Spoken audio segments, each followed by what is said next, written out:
মার্কিন president Donald Trump দাবি করেছেন ইরান যাতে কখনোই পারমাণবিক অস্ত্র তৈরি করতে না পারে সে বিষয়ে ব্রিটিশ রাজা চার্লস তার সঙ্গে একমত হয়েছেন।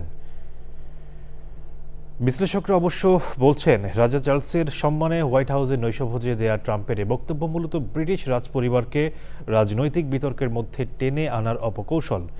যুক্তরাষ্ট্রের স্বাধীনতার ২৫০ বছর উদযাপনে ট্রাম্পের আমন্ত্রণে ৪ দিনের সফরে রয়েছেন রাজা তৃতীয় চার্লস এবং রানী ক্যামিলা পার্কার। সুদীপ্তা মাহমুদের রিপোর্ট।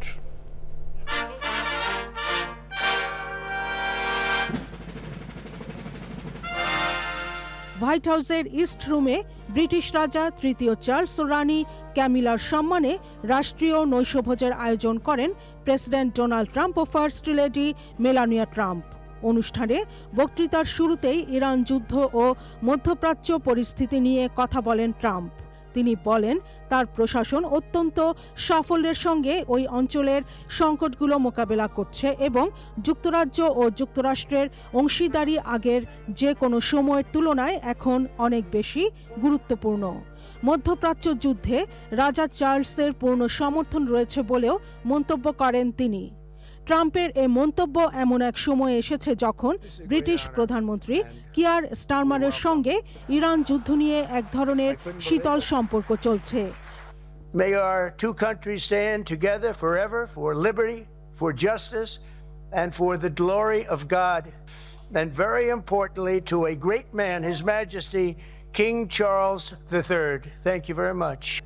পরে রাজা তৃতীয় চার্লস তার বক্তব্যে দু দেশের দীর্ঘদিনের অপরিহার্য জোট এবং বন্ধুত্বের ওপর গুরুত্ব আরোপ করেন।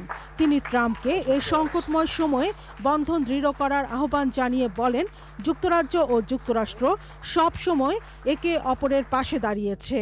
As well as to your security services for their swift actions on Saturday evening in preventing further injury. My thoughts.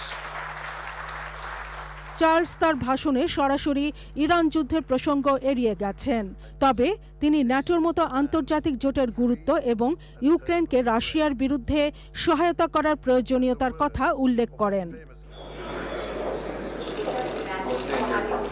৪ দিনের যুক্তরাষ্ট্র সফরের দ্বিতীয় দিন মার্কিন কংগ্রেসে যৌথ অধিবেশনেও ২০ মিনিট ভাষণ দিয়েছেন Charles. Whatever disagreements we may have, we stand united in our commitment to uphold democracy. Charles বলেন ব্রিটিশ রাজ পরিবারের ১৯তম শাসক হিসেবে নিয়মিত যুক্তরাষ্ট্রের বিষয়গুলো নিয়ে খোঁজ খবর রাখেন। এর আগে ১৯৭৬ সালে যুক্তরাষ্ট্রের স্বাধীনতার ২০০ বছর পূর্তিতে প্রয়াত রানী দ্বিতীয় এলিজাবেথ যুক্তরাষ্ট্র সফর করেছিলেন। Sudipta Mahmud, channel I. ২০০-র বেশি সার্ভিস ও ফিচারে লেনদেনের সব বিকাশ অ্যাপে সম্ভব।